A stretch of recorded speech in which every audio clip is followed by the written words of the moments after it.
Stephen, when you win you're generally happy, when you lose you're generally unhappy. How does it feel after a draw? Bit of both, if I'm honest. I think we'd have been unhappy with it before the game started. We wanted to win. We expect to win. We expect to play well. But I think given the context of the game and how the scoreboard went, it's probably a fair result. And we're probably reasonably happy with the 2 points, but that it keeps it in our hands next week. If we win, that we get home semi. How difficult was it during the whole game? Because it looked pretty physical out there. It was pretty physical. We expected that from Bath. They've got a big set of forwards. They're really up for it in the scrums and the mauls and stuff like that. And it's difficult when you come up against that. The game's a lot easier when you're on the front foot, but against top teams that you're not always going to have that. I was pleased with how we responded when we went behind after the try, after half time. And like I say, I think it was a fair result in the end.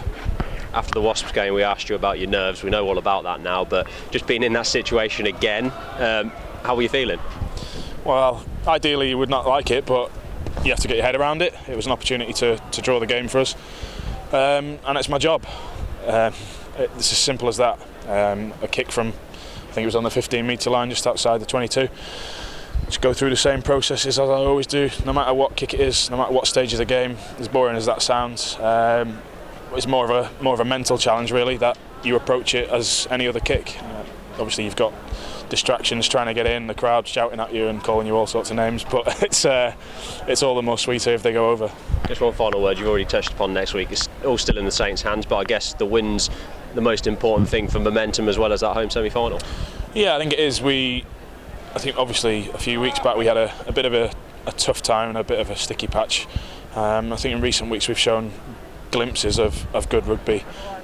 We haven't quite done that for 80 minutes, but that's what we're hoping to build to come the business end of the season. I think we did some good stuff tonight. A lot of areas to work on that we can help ourselves and take the pressure off ourselves when we come up against the good teams in the future weeks. And it's a challenge for us, but we're very much looking forward to it.